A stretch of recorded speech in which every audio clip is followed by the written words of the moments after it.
Comme d'habitude, je vais vous parler évidemment du halal, la relation avec la charia et l'islamisation. Et à chacune de mes vidéos, je regarde l'actualité sur divers sites bien informés. Et j'avoue que j'ai de plus en plus de peine à choisir les sujets, tellement il y en a. C'est véritablement affolant. Alors, je vais vous parler aujourd'hui d'un cas qui montre la complicité, en définitive, de notre système juridique et politique avec cette islamisation que nous rejetons de toutes nos forces. Ça s'est passé dans la Loire, le département de la Loire, à Saint-Chamond. Il y a donc une élue de Reconquête, puisqu'elle était anciennement Rassemblement National et elle est devenue maintenant Reconquête, et qui avait dénoncé dans des tweets le comportement de l'imam de la mosquée, d'une des mosquées, parce que je pense qu'il y en a d'autres, je vais vous dire pourquoi tout à l'heure. Et donc elle avait dénoncé les prêches qui étaient visiblement non seulement misogynes, mais qui étaient attentatoires de façon extrêmement grave à l'égalité entre les hommes et les femmes. Ce qui est d'ailleurs, on ne peut pas reprocher à un imam qui prêche l'islam, c'est quand même incroyable.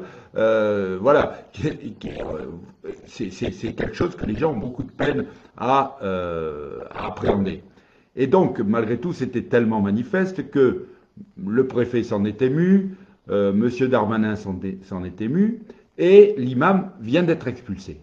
Alléluia, Allah est grand, l'imam a été expulsé. C'est pas si souvent que ça, donc ça dure. Mais, alors là, vous allez voir, c'est là que c'est quelque chose qui me dépasse.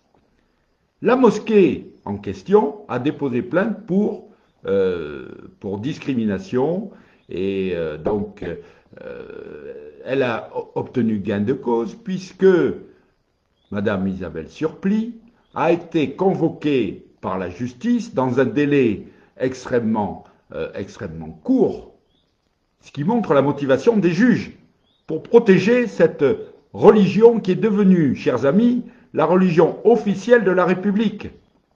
Il ne faut pas se leurrer.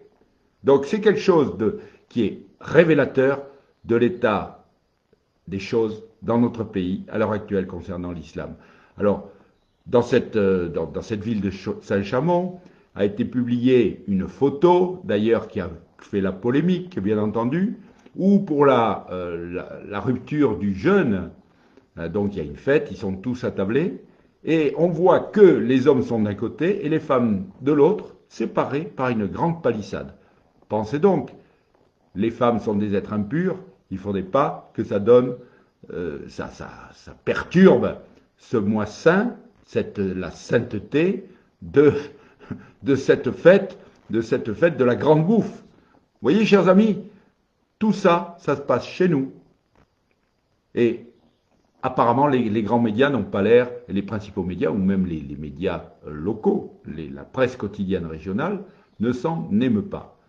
Voilà, nous sommes des lanceurs d'alerte. Chaque fois, j'essaie de vous partager, donc vous faire partager ces vidéos, partager ces informations, faites-les circuler, afin que beaucoup de nos concitoyens, le maximum de nos concitoyens, ouvrent les yeux, parce que pour l'instant, les yeux sont grands fermés. Bonne soirée, chers amis.